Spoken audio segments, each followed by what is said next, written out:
Çıkardın mı kim olduğunu? Sana demiştim Tani. Bu benim tertibim. Asker arkadaşım. Asker Ali. Ali! Ali! He? Bana mı dedin? He ya, sana dedim. Tanımadın mı? Ben Azat. Vanlı Azat. Sen Azat. Yıllar sonra sen nihayet. Gördün mü Sırra? Bu asker arkadaşım Ali. Ha, bu da hemşerim Sırra. Bu Ali var ya, bu Ali. Bu Ali olmasaydı ölmüştüm.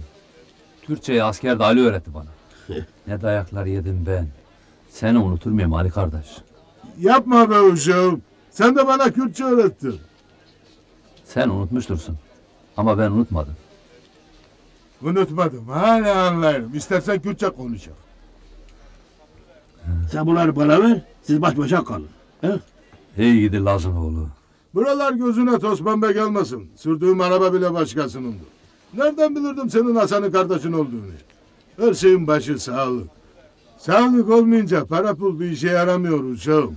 Her neyse sen bunu bırak da biraz kendini anlat da. Sana nerede başlasam kardeş? Yıllarca mahpusta suçsuz günahsız yatmışam. İşkence görmüşüm. Gün ışığına çıktığımda elin kapılarında dağdaş demeden davarın peşinde keçede yatmışam. Kader ise kaderimize de razı olmuşak.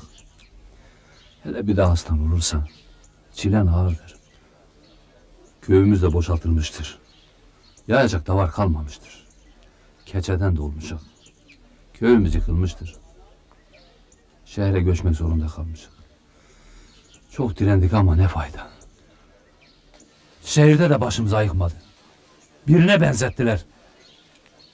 Teröristsin dediler. Sen söyle kardeş. Benim hiç teröriste benzer tarafım var mı? Yavrum benim yüzümde enkaz altında kaldı. Felç oldu. Her gün ciğeri parça parça kanıyor. Bunlar gözümün önünde hiç gitmiyor. Buna da razı olduk. Geri köyümüze yol eyledik. Vardığımızda taş üstünde taş kalmayan köyümüzde çadırlarda yaşamaya başladık kardeş.